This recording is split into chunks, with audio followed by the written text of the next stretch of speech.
The pawn shop owner barely glanced at my wedding ring before sliding $40 across the grimy counter. 4 years of marriage, 2 years of dating, reduced to 2 crumpled 20s that wouldn't even cover my phone bill. I snatched the money and walked out into the gray Detroit afternoon. Another piece of my old life converted to survival cash. Another reminder of how far I'd fallen. 5 years. That's how long it had been since Kenneth found out about my past. 5 years since my carefully constructed house of cards came tumbling down. 5 years since the only man who ever made me feel like more than a body walked out of my life forever. I pulled my thin jacket tighter against the November wind and headed toward the bus stop. My car had been repossessed 3 months ago. Turns out you need steady income to keep up with payments. Who knew? The bus shelter was tagged with graffiti, and I recognized one of the signatures. DeAndre, a kid from the neighborhood who used to wave at me when Kenneth and I would jog past his house on Sunday mornings. Back when we had Sunday mornings together. Back when we had anything together. My phone buzzed. Unknown number. I almost didn't answer. Bill collectors had gotten creative lately, but something made me pick up. Cynthia? A woman's voice, vaguely familiar. Who's this? It's Monique, from before. My stomach clenched. Monique. We'd worked the same circuit back in college, shared hotel rooms, warned each other about sketchy clients. I hadn't heard from her since I'd announced my engagement to Kenneth and told everyone I was done with that life. Word traveled in that world. It always did. What do you want? I kept my voice flat, uninterested. I heard about what happened. With your husband. Ex-husband. Right. Listen, I'm not calling to gloat or anything. I'm back in the game, and if you need... I hung up. The bus pulled up, brakes squealing, and I climbed on, finding a seat in the back. Need. That word had taken on new meaning lately. I needed a lot of things. A job that paid more than minimum wage. An apartment that didn't have roaches. A time machine to go back and make different choices. But going back to escorting? No. That life had cost me everything once. I wouldn't let it define me again. Except rent was due in 3 days, and I had $40 to my name.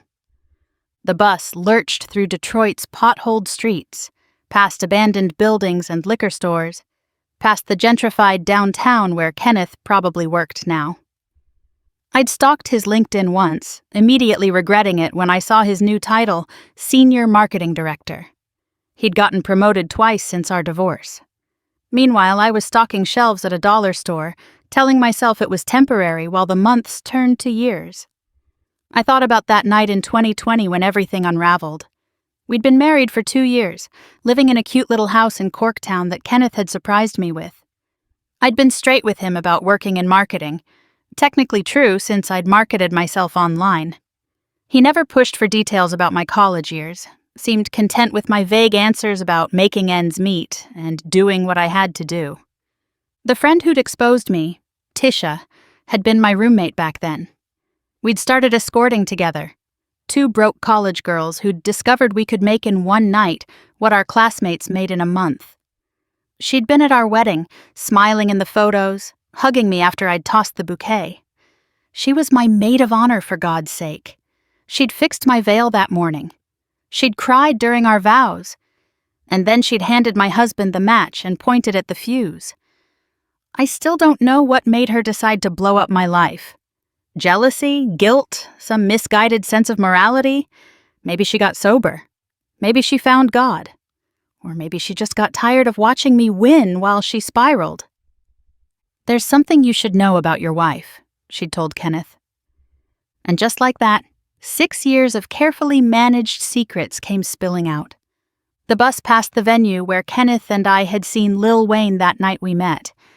I'd been 20, telling myself I was done with escorting, but still taking the occasional date, still living with 1 foot in and 1 foot out. My girls and I were celebrating. I'd just landed my first real job at a marketing firm, entry-level but legitimate. When Kenneth approached me outside the venue, making some corny joke about my dancing, I'd sized him up automatically. Nice smile, genuine laugh, probably had a steady job. Husband material, not client material. I'd never dated a Mark before. The men I saw as clients were transactions. Controlled, boundaried, temporary. Kenneth was supposed to be different, real, mine. I was scared to tell you because I knew I'd lose you, I'd sobbed that night when he confronted me with Tish's screenshots. You were literally cheating on me, he'd said, his voice hollow.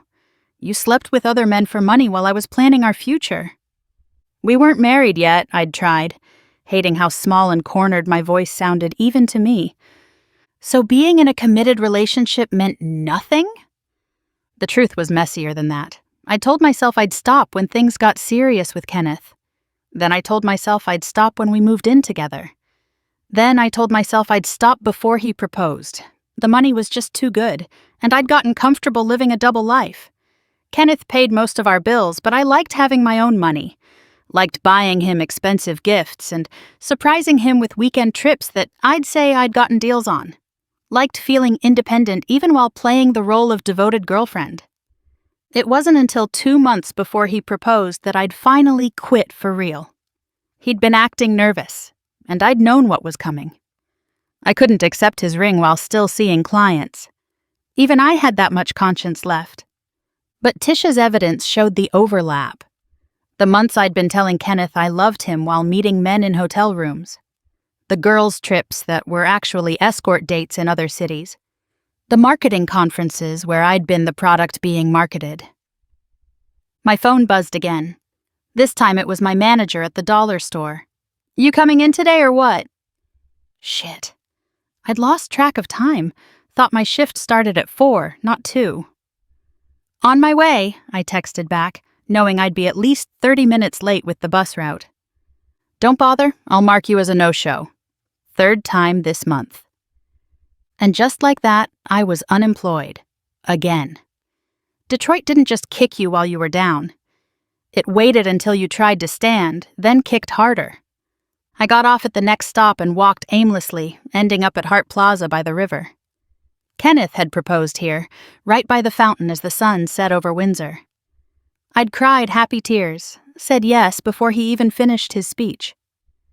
3 years later, I'd signed divorce papers in a sterile law office while he sat across the table, refusing to look at me.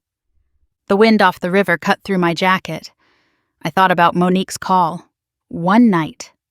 That's all it would take. 1 night and I could make rent, buy groceries, keep my phone on. I wasn't 23 anymore, 31 in a youth-obsessed industry, but I still had the skills. Still knew how to make men feel special, desired, powerful. My phone rang. The landlord. Cynthia, I'm not playing anymore. You got 3 days, then I'm changing the locks. I'll have it, I lied. You said that last month. 3 days. He hung up. I stared at the river, watching the current carry debris toward Lake St. Clair. Kenneth was probably in some climate-controlled office right now, maybe planning his next campaign, maybe grabbing coffee with colleagues. Did he ever think about me? Did he ever wonder if destroying me had been worth his pride? Because that's what he'd done. Destroyed me. At least that was the story I told myself on the nights I needed a villain more than accountability. Not just the divorce. I could have handled that. It was how methodical he'd been about it. How he'd made sure everyone knew why he was leaving. My friends chose sides, and I lost. His family, who'd embraced me like a daughter, cut me off completely. Even my own family distanced themselves, ashamed that their daughter had been that kind of woman. I don't want the furniture, I'd told him during the asset division. I don't want the house. I don't want anything. Good, he'd said, because I wasn't planning on giving you anything. The marketing firm fired me a week after word got out. Apparently, having a former escort on staff wasn't good for their image. I'd bounced from job to job since then, each one worse than the last. Waitressing, retail, call centers. Nothing that paid enough to rebuild a life. Nothing that let me forget what I'd had and lost. I scrolled through my contacts, found Monique's number from the missed call. My thumb hovered over it. One call, one night. Maybe just enough to get back on my feet, find a better job, start over somewhere Kenneth's shadow didn't follow me. I was a changed woman, I'd told him that night. What we had was real. Real? He'd laughed, ugly and bitter. Nothing about you was real. You were acting the whole time. That was the part that hurt most. Because I hadn't been acting. Not with him. Every laugh, every kiss, every I love you had been genuine. The escorting was the act, the performance I put on to stack cash. Kenneth was where I got to be myself. Or the version of myself I wanted to be, respected, cherished, normal. But he couldn't see the distinction. To him, I was my worst choices. Nothing more. A text from my mother. Saw Kenneth at the grocery store. He asked how you were. I didn't know what to say. Of course she didn't. None of them did. How do you explain that your daughter went from married professional to dollar store employee? What could she say? She's broke, unemployed, and still paying for her past? How do you admit she'd been living a double life that exploded in everyone's faces? I walked back toward downtown, past the fake job interview I'd blown last week because I couldn't afford dry cleaning and showed up in wrinkled clothes. Past the coffee shop where Kenneth and I used to work on lazy Sundays. Him grading papers. He'd been teaching part-time then. Me pretending to work on marketing strategies while really just admiring how seriously he took his students' work. You're different, he'd told me early in our relationship. Not like other girls I've dated. You're deeper. Like you've lived more life. I'd smiled, taking it as a compliment, not realizing he'd eventually resent me for exactly that, for having lived a life he couldn't accept, couldn't forgive, couldn't move past. The coat check girl. That's who he was dating now, according to a mutual friend who'd accidentally let it slip. Some 25-year-old named Brittany, who'd probably never had to make hard choices about survival. Good for him. He deserved someone clean, someone whose past wouldn't embarrass him at dinner parties. I found myself outside the Renaissance Center, where one of my old regulars used to work. Gregory. Married executive who'd paid extra for the girlfriend experience. Dinner, conversation. Pretending we were really dating. He'd been kind, respectful, almost made the job feel less transactional. I wondered if he still worked here, if he'd recognize me now in my dollar store uniform and scuffed shoes. Funny how the men who paid for the performance treated me more gently than the man I loved, who thought he was getting the truth. That was the thing about escorting that people didn't understand. It wasn't all sleazy motels and dangerous men. Some clients just wanted connection, intimacy, to feel desired. I'd been good at providing that illusion, too good maybe. I'd gotten so comfortable wearing masks that I forgot Kenneth deserved to see my real face from the start. I stopped once we got engaged, I'd pleaded. I chose you. I chose us. You chose me as your exit strategy, he'd shot back. I was your retirement plan. Was he right? Had I seen him as a safe landing spot, a way out of a life that was lucrative but limiting? Or had I genuinely fallen for the sweet guy who approached me after a concert, who talked to me until sunrise about dreams and fears and favorite movies? Both, probably. That was the sickest part. The duality I lived in so comfortably, it felt like oxygen. That was the truth I couldn't admit then and barely admitted now. I'd loved Kenneth, really loved him. But I'd also loved what he represented. Stability, normalcy, a future that didn't involve hotel keycards and fake names. My phone battery died. Perfect. Now I couldn't even call Monique back if I wanted to. I sat on a bench watching downtown workers stream out of buildings, heading home to lives that made sense. 5 years ago, I'd been one of them. Sort of. The marketing job had been real, even if I'd gotten it partly to have a cover story. I'd been decent at it. Might have built a real career if I hadn't been pulling in 3 times my salary on the side. What started as a cover story almost became a future, until my past caught up faster than my promotion did. But might have didn't pay bills. Neither did used to. A police car cruised by, and I instinctively tensed. Old habits. I'd never been arrested, had been careful about screening clients and working through established channels. But the fear lingered. That moment when you're in a hotel room with a stranger and anything could happen. Kenneth never had to worry about his safety at work. Never had to wonder if this would be the night something went wrong. "You don't understand," I'd tried to explain. "I did what I had to do. You've never been broke, really broke. You don't know what it's like." He'd grown up middle class, parents still married, college paid for. Not rich, but never desperate. Never had to choose between dignity and electricity. Never had to smile through degradation because rent was due. But that excuse only went so far. Plenty of broke college girls didn't become escorts. I'd chosen it because it was easy money, because I was good at compartmentalizing, because I could. And then I'd kept choosing it long after the desperation faded, because I liked nice things and independence, and the power that came from making men pay for what others gave away free.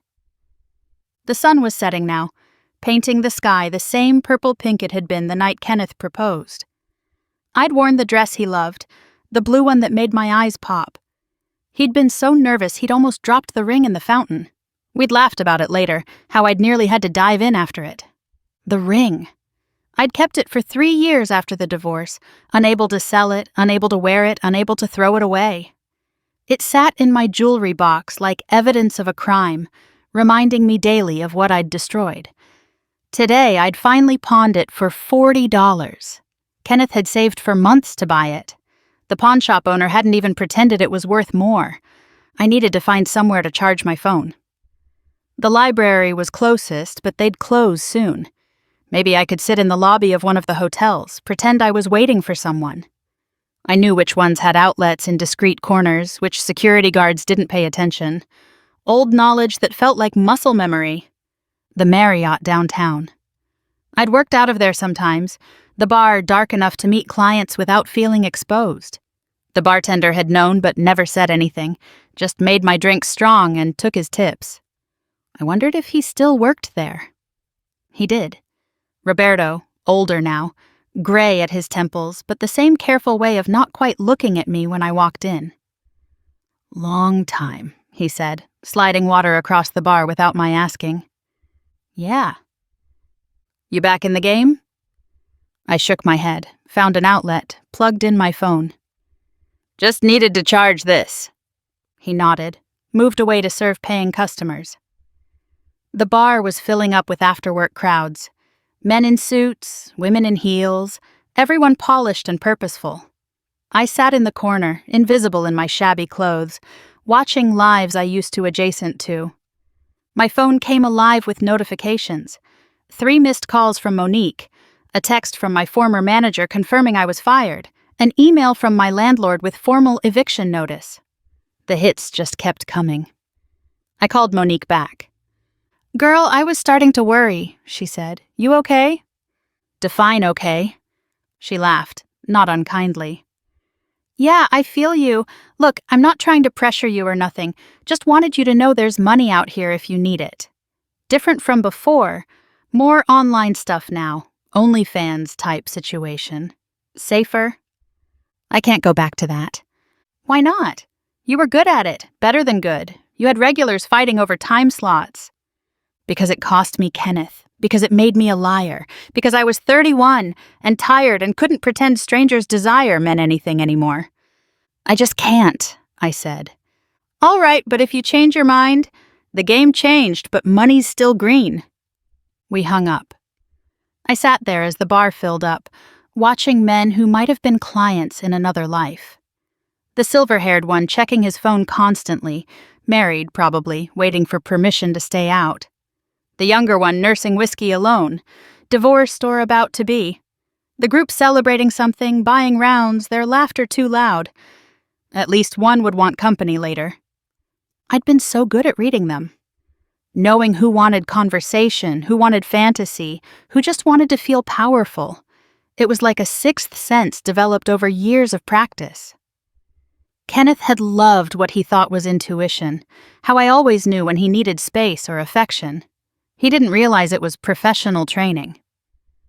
"I feel like you really see me," he'd said once, early on. "Like you understand me in a way no one else does." I did see him. That was the irony. All those skills I'd developed to read clients helped me love Kenneth better. I knew when he was stressed about work before he said anything. Knew his insecurities about being the youngest professor in his department. Knew he needed validation about his intelligence more than his looks. But he couldn't see past the source of that understanding. Couldn't accept that something good had come from something he found repugnant. Roberto appeared with a sandwich. "On the house," he said quietly. "You look like you could use it." Pride warred with hunger. Hunger won. I ate slowly, trying not to look desperate, failing. When was the last time I'd had a real meal? The dollar store diet of expired chips and damaged soup cans wasn't cutting it. "Thanks," I managed between bites. "You were always one of the good ones," he said. "Never caused trouble, kept things professional." Professional. Like that made it better. Like that separated me from the girls who worked the street instead of hotels. We all sold the same thing. Some of us just had better packaging. My phone rang. Unknown number again. I almost didn't answer, then recognized the area code. Kenneth's office. "Hello? Cynthia?" Not Kenneth. A woman's voice, young, nervous. "This is Brittany, Kenneth's, friend." The coat check girl. My replacement. This day just kept getting better. "What do you want?" "I'm sorry to bother you. Kenneth doesn't know I'm calling. It's just, he talks about you sometimes. Not badly or anything. Just sadly. I found your number in his old contacts. He probably meant to delete me but forgot. Or maybe he kept it as a scar he couldn't stop poking. And? I guess I wanted to hear your voice, to understand what kind of person could hurt him like that." The sandwich turned to cardboard in my mouth. "What kind of person do I sound like?" "Tired," she said after a pause. "You sound really tired." I almost laughed, or cried, maybe both. "Yeah, well, destroying your life will do that." "He loved you so much." Her voice was soft, wondering. "He still has your wedding album. I found it in his closet. You looked happy. I asked him to throw it away, but he said he couldn't." The album I couldn't even look at without shaking. We were. Past tense carrying all the weight in the world. "Look, Brittany, what do you want? Closure? Details to gloat?" I don't know. Maybe to understand how someone could lie to a person like Kenneth. He's so good. How could you pretend with him? "That's the thing," I said, surprising myself with honesty. I wasn't pretending with him. He was the only real thing in my life. Everything else was the lie. Silence. Then, "He said you were an escort, that you cheated the whole time you dated." "Yeah." "Why?" Why? The question I'd asked myself every day for 5 years. Why hadn't I told him from the start? Why hadn't I stopped when we got serious? Why had I thought I could have both lives indefinitely? "Because I was selfish," I said finally. "Because I wanted the money and the man. Because I thought I was smarter than consequences. Pick one." "Do you regret it?" Did I regret it? I was unemployed, $40 to my name, about to be evicted, pawning my wedding ring for bus fare. What do you think? "Every day," I said. "Every single day." "I'm sorry," she said, and weirdly she sounded like she meant it. I'll take good care of him." "You'd better." She hung up, leaving me staring at my phone, wondering what Kenneth had done to deserve 2 women who loved him, wondering what I'd done to deserve losing everything. The bar was getting louder. A bachelorette party had arrived, young women in matching shirts, celebrating one last night of freedom. The bride-to-be glowed with happiness and certainty. I wanted to warn her, tell him everything, every secret, every shame, every choice you're not proud of. Tell him before someone else does. Tell him while he still loves you enough to forgive. But she wouldn't listen. No one ever did. We all think we're the exception, that our secrets will stay buried, that love conquers all. Until it doesn't. And when it doesn't, it takes everything with it. I finished the sandwich, left the bar before memories completely overwhelmed me. Outside, Detroit's night was coming alive. Cars cruising, music spilling from clubs, people heading toward whatever their evenings held. I had nowhere to go except an apartment I'd be locked out of in 3 days. The shelter was 6 blocks away. I'd walked past it hundreds of times, averting my eyes, telling myself I'd never end up there. But never was a luxury I couldn't afford anymore. Maybe they'd have a bed. Maybe they'd have resources, job listings, something. Or maybe I'd call Monique, set up a profile. Remember how to arch my back just right for photos, how to write captions that suggested without promising. Remember how to disconnect my mind from my body, to treat myself like product instead of person.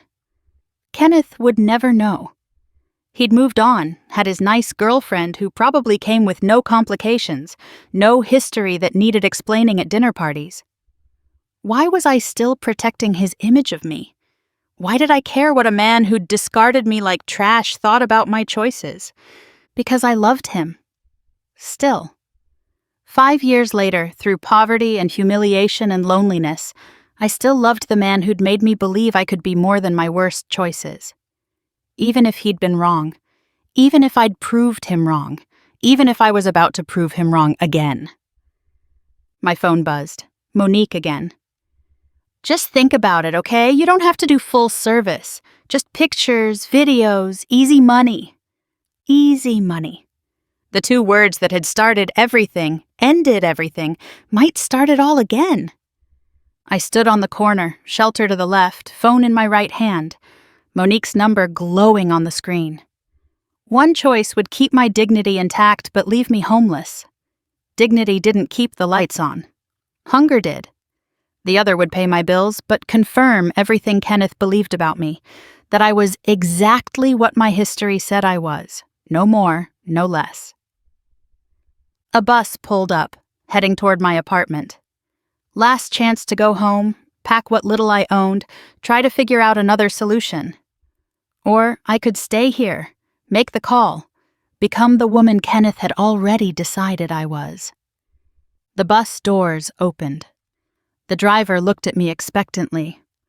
I thought about Kenneth, somewhere in this city, living his life without me. Did he ever wonder what happened to me? Did he feel any guilt about how thoroughly he'd destroyed my attempts to build something legitimate? Or was I just a cautionary tale he told, the ex who'd lied about everything? The doors closed. The bus pulled away. I called Monique. I knew you'd come around, she said. Trust me, it's different now. Safer. You control everything.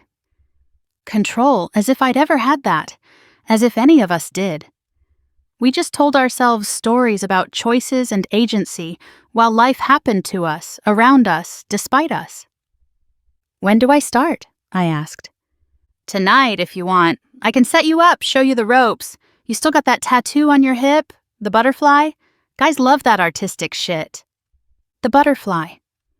Kenneth had traced it with his fingers countless times, called it beautiful. I'd gotten it to cover a scar from childhood, but he didn't know that story either. So many things I'd never told him, thinking I was protecting us both. Yeah, I said. Still got it. Perfect. Come by my place. We'll get you set up, take some photos. You'll be making money by morning. By morning.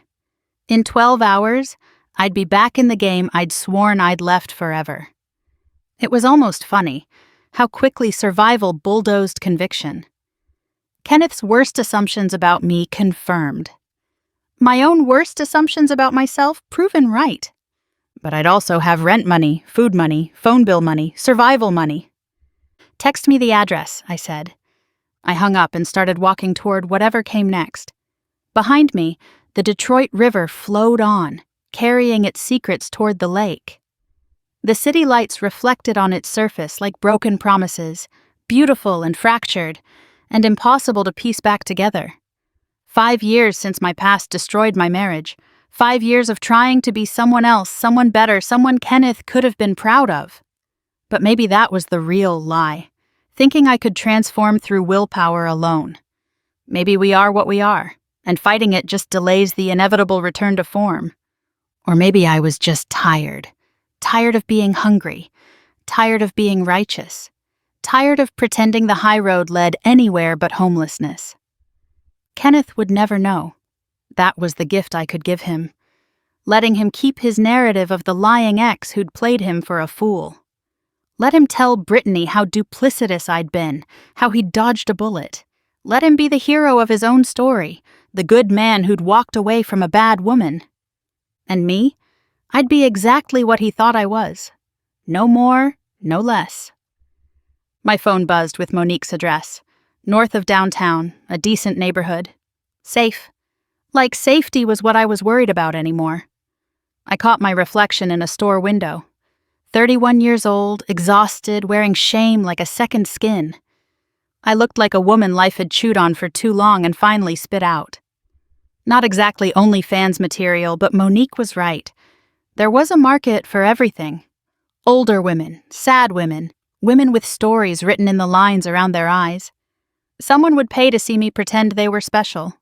They always had before. The address wasn't far.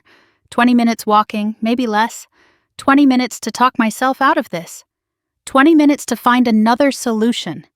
20 minutes to accept what I'd probably known all along, that some of us don't get redemption arcs. Some of us just survive however we can. I thought about calling someone. But who? My family who'd distanced themselves? The friends who'd chosen Kenneth's side? The ex-husband who'd made sure everyone knew exactly why he'd left me? No one. I had no one. Just Monique, who at least understood the game, and strangers on the internet who'd pay to pretend otherwise. I started walking, each step taking me further from who I'd tried to be, closer to who I'd always been. Kenneth had been right about one thing. I'd never really changed. I'd just gotten better at hiding. And when the hiding stopped working, when the truth came out, there was nothing underneath but the same desperate girl making the same desperate choices. 5 years of fighting it.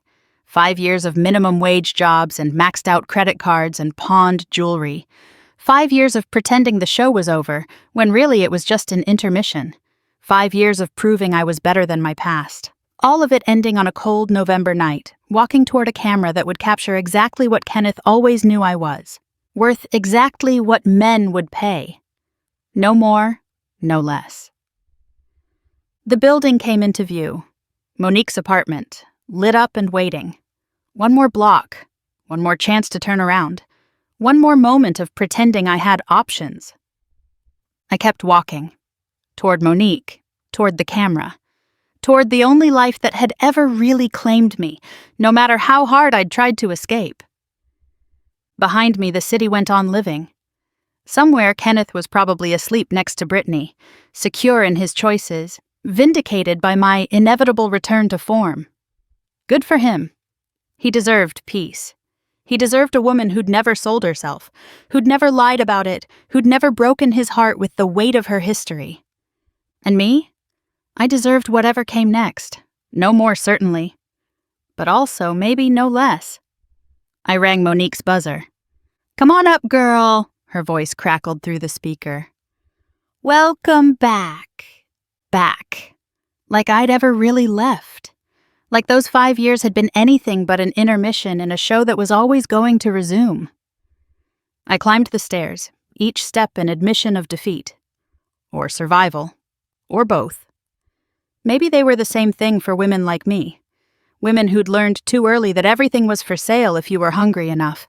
Women who'd tried to retire that knowledge and found the world wouldn't let them.